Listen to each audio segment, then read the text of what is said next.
Hello friends, welcome back to my channel. ட்ராமாக்குள்ளே போகிறதுக்கு முன்னாடி மறக்காம இந்த வீடியோக்கு ஒரு லைக்கை போட்டுருங்க. சரி வாங்க ட்ராமாக்குள்ளே போகலாம்.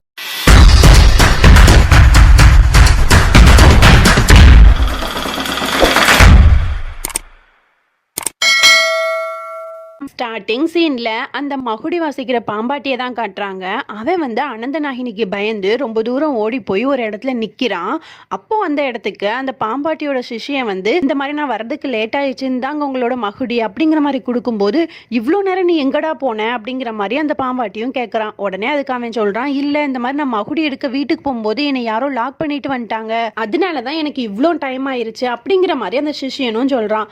அப்போதான் நமக்கு காட்டுறாங்க, இந்த சிஷியன் மகுடி எடுக்க வீட்டுக்குள்ள போயிருக்கும் போது இளமையான நாகினி வந்து அவனை வீட்டுக்குள்ள வச்சு லாக் பண்ணிட்டு இவ வந்து அவனோட உருவத்துல இங்க வந்திருப்பா. அதுக்கப்புறம் அந்த மகுடி வாசிக்கிறவன் யோசிக்கிறான், இந்த மாதிரி நம்ம அனந்த நாகினியை கொன்னுட்டோம்னு நினைச்சோம், ஆனா இப்போ வந்து இவ உயிரோட தான் இருக்கா, அவ உயிரோட இருக்க தெரியாமலே எல்லாரும் அவங்கவுங்க வேலையை பார்த்துட்டு இருக்காங்களே அப்படிங்கிற மாதிரி யோசிச்சுட்டு நேரா வந்து ஒரு குகை மாதிரி இருக்க இடத்துக்கு போறாங்க. அங்கதான் அந்த டிராகனை வந்து அடைச்சு வச்சிருக்காங்க.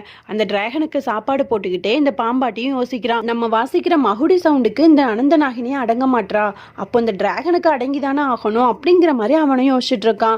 அதுக்கப்புறம் இங்க என்கேஜ்மெண்ட் நடக்கிற இடத்த தான் காட்டுறாங்க. அங்க வந்து நம்ம விக்ரமுக்கும் அஹானாக்கும் தான் என்கேஜ்மெண்ட் ஆக போகுது. அந்த ஏற்பாடுலாம் நடந்துட்டு இருக்கு. அப்ப நம்ம அஹானா வந்து ரொம்பவே அழகா ரெடி ஆகி மேல இருந்து கீழே இறங்கி வந்துட்டு இருக்கா. அப்போ அவளை பார்த்து எல்லாருமே அப்படி மெய் மறந்து பார்த்துட்டு இருக்காங்க. அப்போ அந்த வீட்டுல இருக்க பொம்பளைங்கலாம் வந்து அவளோட ஸ்லிப்பர் எவ்வளவு காஸ்ட்லி தெரியுமா, அவளோட ட்ரெஸ் எவ்வளவு காஸ்ட்லி தெரியுமா அப்படிங்கிற மாதிரி எல்லாத்தையும் பத்தி பேசிட்டு இருக்காங்க. அங்க இருக்க நம்ம ஆரியனோட தம்பி 2 பேரும் என்ன பேசுறானுங்கன்னா, இவ எவ்வளவு அழகா இருக்கா அப்படிங்கிற மாதிரி அவளை அழகா ரசிச்சு பேசிட்டு இருக்கானுங்க. அதுக்கப்புறம் என்கேஜ்மெண்ட் நடக்கிறதுக்காக மோதிரம் மாத்துறதுக்காக விக்ரமும் அஹானாவும் உட்காந்துருக்காங்க. அப்போ அந்த இடத்துக்கு ஒரு பொண்ணு வரா. அது யாரு அப்படின்னா நம்ம இளமையான நாகினி தான்.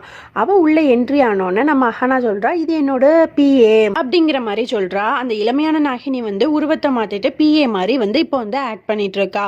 அப்போ உடனே இந்த பிஏ சொல்றா, இந்த மாதிரி வந்து உங்க அப்பா கிட்ட இருந்து ஒரு லெட்டர் வந்திருக்கு மேடம், அதை வந்து நான் ரீட் பண்ணணும் அப்படிங்கிற மாதிரி சொன்னோன்னா அஹானா சொல்றா, இல்ல இதை இப்போ ரீட் பண்றதுக்கான டைம் கிடையாது, நான் அப்புறமா பாத்துக்கிறேன் அப்படிங்கிற மாதிரி சொல்றா. உடனே நம்ம பரிணீத் வந்துட்டு, இருக்கட்டும்மா, அப்பாட்ட இருந்து ஒரு முக்கியமான லெட்டர் வந்திருக்கு, அதை ரீட் பண்ணா என்ன, ரீட் பண்ணட்டும், நீங்க எல்லாரும் மாதிரி ரீட் பண்ணுங்க அப்படிங்கிற மாதிரி சொன்னோன்னே அப்போ அந்த பிஏ வந்து அந்த லெட்டரை வந்து ரீட் பண்ணிட்டு இருக்கா. அந்த லெட்டர்ல என்ன போட்டிருக்கோம் அப்படின்னா, இந்த மாதிரி நம்மளோட ஃபேமிலியோட ஸ்டேட்டஸ்க்கு ஏற்ற மாதிரி நீ ஒரு பையனை பார்த்துருக்கலாம்ல, உன்னோட ஸ்டேட்டஸ் எங்க இருக்கு, நீ இப்போ பார்த்துருக்க பையனோட வீட்டில் இருக்க ஸ்டேட்டஸ் எங்க இருக்கு அப்படிங்கிற மாதிரி ரொம்பவே வந்து அவங்க அப்பா வந்து ஸ்டேட்டஸ் ரிலேட்டடா வந்து ரொம்ப பேசியிருப்பாரு. இதெல்லாம் கேட்ட உடனே நம்ம பரிணீத்துக்கு அப்படியே ஒரு மாதிரி ஆகிருது. உடனே அஹானா வந்து, சாரி அங்கிள், எங்க அப்பா இந்த மாதிரிலாம் எழுதியிருக்காங்க, நீங்க எதுவும் நினைச்சுக்காதீங்க அப்படிங்கிற மாதிரி சொன்னோன்னே பரிணீத்தும் வந்து அதெல்லாம் ஒன்றும் இல்லைம்மா, நான் என்ன நினைக்க போறேன் அப்படிங்கிற மாதிரி வந்து அப்படியே சமாளிச்சிடறான் அந்த இடத்துல. அதுக்கப்புறம் நம்ம அஹானா வந்து என்கேஜ்மெண்ட் ரிங்கை வந்து ஓப்பன் பண்ணி காட்டுறா. அப்போ அதை பார்த்துட்டு அதுல இருந்து வர்ற வெளிச்சத்துல வந்து எல்லாரும் அப்படியே அசந்து போறாங்க. குடும்பமே அந்த ரிங்கை வந்து அப்படியே வாயை பொழந்து பார்த்துட்டு இருக்காங்க. உடனே அஹானா சொல்றா, இதெல்லாம் வெறும் சிம்பிள் தான் அங்கிள், நான் வந்து சின்ன வயசுல இருந்தே டைமண்டை பார்த்து பார்த்து வளர்ந்தனால எனக்கு இதெல்லாம் ஒன்றும் பெருசா தெரியல, இதை விட விலையுயர்ந்த டைமண்ட்ஸ்லாம் எங்க கிட்ட இருக்கு அப்படிங்கிற மாதிரிலாம் வந்து அவ ரொம்ப கெத்தா பேசிட்டு இருக்கா. அதுக்கப்புறம் நம்ம அஹானாக்கும் விக்ரம்க்கும் வந்து ரிங்லாம் மாத்தி என்கேஜ்மெண்ட்டும் முடிஞ்சிருது. இதை எல்லாத்தையும் நம்ம ஆரியா பார்த்துட்டு பயங்கரமா டென்ஷன் ஆகி அந்த இடத்த விட்டு போறான். அப்போ அந்த இடத்துக்கு நம்ம அஹானா வந்துட்டு அப்படியே நம்ம ஆரியாட்ட அப்படியே ரொம்ப வலிஞ்சு பேசிட்டு இருக்கா. உடனே ஆரியா வந்துட்டு, நீ என்ன பண்ணிட்டு இருக்குன்னு தெரியுதா உனக்கு அப்படிங்கிற மாதிரி ரொம்ப கோவப்பட்டு அந்த இடத்த விட்டு போயிடுறான். அதுக்கப்புறம் என்கேஜ்மெண்ட் அங்கே வந்து எல்லாரும் வந்து வாங்க கப்பிள்ஸாக டான்ஸ் ஆடலாம் அப்படின்னு சொல்லிட்டு எல்லாரும் கப்பிள்ஸாக வந்து டான்ஸ் ஆடிட்டு இருக்காங்க. அப்போ நம்ம அஹானாவும் விக்ரமும் டான்ஸ் ஆடிட்டு இருக்காங்க. அதை பார்த்துட்டு நம்ம ஆரியா வந்து டக்குன்னு விக்ரமை பிடிச்சி இழுத்துட்டு போய் பயங்கரமாக அவனை போட்டு திட்டுறான். உனக்கு கொஞ்சமாவது அறிவு இருக்கா, என் தங்கச்சி ஏமாத்திட்டு இவ கூட போய் என்கேஜ்மெண்ட் பண்ணிட்டு இருக்க, இவ என்கிட்ட வந்து எவ்வளோ வலிஞ்சு பேசிட்டு இருந்தான்னு உனக்கு தெரியுமா அப்படிங்கிற மாதிரிலாம் சொன்னோன்னே டக்குன்னு விக்ரம் வந்து ஒரு ஃபோட்டோவை காட்டுறான். அதாவது ஆரியாவும் அஹானாவும் அப்படி ஒன்றா அப்படி தோளில் கை போட்டு இருக்க மாதிரி ஒரு ஃபோட்டோவை காட்டுறான். அப்போ விக்ரம் சொல்றான், இந்த மாதிரி அஹானா தப்பான போனோம்னா அவ ஏன் எனக்கு இந்த போட்டோவை எனக்கு அனுப்ப போறா, அவகிட்ட எந்த கெட்ட எண்ணமும் கிடையாது, உனக்கு வந்து நான் உன் தங்கச்சியை கல்யாணம் பண்ணல அப்படிங்கிற கோவத்துல வந்து நீ என்னெல்லாமோ பேசிட்டு இருக்க, இந்த மாதிரிலாம் என்கிட்ட பேசிட்டு இருக்காது அப்படிங்கிற மாதிரி ஆரியாட்ட விக்ரம் கோவப்பட்டுட்டு மறுபடியும் அஹானாவும் விக்ரமும் டான்ஸ் ஆடிட்டு இருக்காங்க. அப்போ வந்து நம்ம அஹானா வந்து நினைச்சு பாக்குறா, முன்னாடி வந்து அதே இடத்துல தானே ஆரியாவும் நம்ம பூர்வியும் டான்ஸ் ஆடி இருப்பாங்க, அதெல்லாம் அப்படி நினைச்சு பார்த்துட்டு விக்ரம் கூட டான்ஸ் ஆடிட்டு இருக்கா.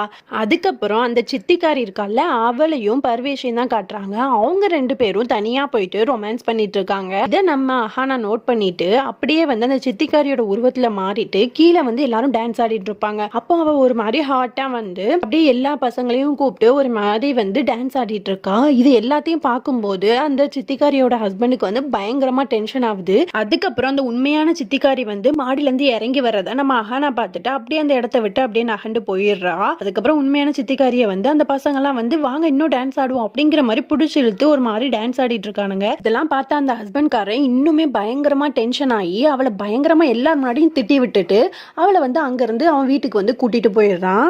வீட்டுக்கும் போயிட்டு அவளை ரொம்பவே திட்டிட்டு அவன் பாட்டுக்கு வந்து அந்த டென்ஷன்ல வந்து ரொம்பவே அவமானம் ஆயிருச்சு அப்படின்னு சொல்லிட்டு நல்ல ட்ரிங்க்ஸ் பண்ணிட்டு இருக்கான். அதுக்கப்புறம் அந்த சித்திக்காரியோட ரூம்ல தான் காட்டுறாங்க. அவன் வந்து ஒரு மார்க்கமா படுத்திருக்கா. அப்போ அவனோட ஹஸ்பண்ட் வந்து உள்ள வர்றான். வந்தோடனே எனக்கு தெரியும் பேபி, உன்னால வந்து என் மேல கோவமாவே இருக்க முடியாதுன்னு எனக்கு தெரியும் அப்படிங்கிற மாதிரி வந்து அந்த சித்திக்காரி வந்து அவன்கிட்ட கொஞ்சிட்டு இருக்கா. அவனும் வந்து அப்படியே அவளை ஹக் பண்ணிட்டே வந்து நீ இதுக்கு முன்னாடி யாரையாவது கொலை பண்ணிருக்கியா அப்படிங்கிற மாதிரி வந்து கேட்கறான். உடனே அவளும் ஆமா பேபி, உன்னோட ஃப்ரெண்டு வீட்டுல ஒரு குடும்பத்தையே நம்ம கொலை பண்ணோம்ல அப்படிங்கிற மாதிரி வந்து அவ வந்து நார்மலா சொல்லிட்டு இருக்கா. அப்போ வந்து அவன் ஹஸ்பண்ட் வந்து அவளை பிடிச்சி அப்படியே தள்ளி விட்டுறான். என்ன பேபி நீ இப்படி பண்ற அப்படிங்கிற மாதிரி கேட்டோன்னு அப்போ பார்த்தா அவன் ஹஸ்பண்ட் உருவத்துல இருக்கிறது யாரு அப்படின்னா நம்ம அனந்த நாகினி தான். அவளை பார்த்த உடனே அந்த சித்திக்காரி வந்து பயங்கரமா ஷாக் ஆயிடுறா. என்னது நீ தான் செத்து போயிட்டல அப்படிங்கிற மாதிரி கேட்டோன்னே நான்லாம் சாகவே இல்லை, நான் தான் அனந்த நாகினி அப்படிங்கிற மாதிரி அவளோட கழுத்தை அப்படியே பிடிச்சி நெருக்கிறா. சித்திக்காரி அப்படியே வழியில துடிக்கிறா. அதுக்கப்புறம் அவட்ட வந்து தப்பிச்சு வெளியே வந்து அவன் ஹஸ்பண்டை கூப்பிடலான்னு சொல்லிட்டு கிட்ட வரைக்கும் போறான். அவன் வந்து பயங்கரமா சவுண்டு வச்சு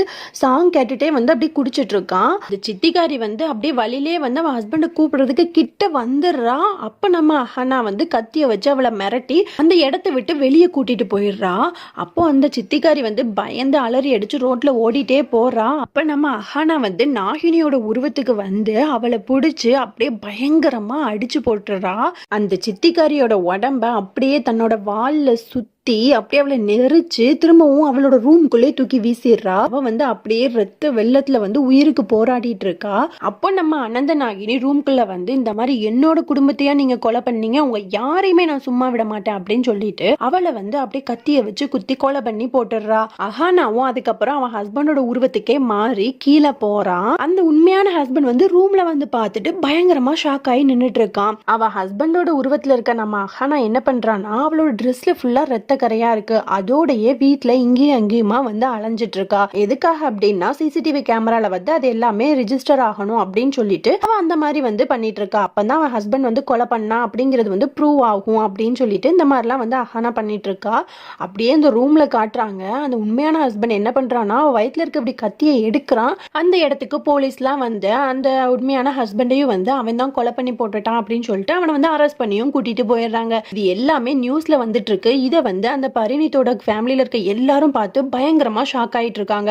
அப்ப ஆரியாவும் இதை பார்த்துட்டு இதுல எதுவும் தப்பா இருக்க மாதிரியே இருக்கு அப்படிங்கிற மாதிரி அவனும் யோசிக்கிறான். அதுக்கப்புறம் விக்ரம் என்ன பண்றான் அப்படின்னா இந்த நியூஸ் எல்லாம் பார்த்து அஹானா நம்ம ஃபேமிலியை தப்பா நினைச்சிருவாளே அப்படிங்கிற மாதிரி சொல்லிட்டு அஹானான்னு சொல்லிட்டு ரூம் கதவை வந்து தட்டிட்டே இருக்கான். அவன் ஓப்பனே பண்ணல. அதுக்கப்புறம் ஆரியாவும் இதெல்லாம் பார்த்துட்டு கிட்ட போறான். அதுக்கப்புறம் அந்த கதவும் ஓப்பன் ஆயிருது. உடனே அஹானா உள்ள இருந்துட்டு என்னாச்சு பேபி அப்படிங்கிற மாதிரி கேட்கறான்.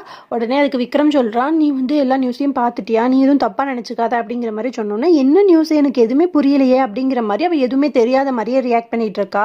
அப்போ உடனே ஆரியா கேட்கறான் இவ்வளோ நேரம் வந்து விக்ரம் கதவு தட்டினா நீ எதுக்காக ஓப்பன் பண்ணல அப்படிங்கிற மாதிரி கேட்கறான். உடனே அவ சொல்றான் நான் வந்து சாங் கேட்டுட்டு இருந்தேன், அதனால நீங்க கூப்பிட்டது வந்து எனக்கு கேட்கல அப்படிங்கிற மாதிரி சொல்றான். அதுக்கப்புறம் ஆரியாவும் விக்ரமும் அந்த இடத்த விட்டு போயிடுறாங்க.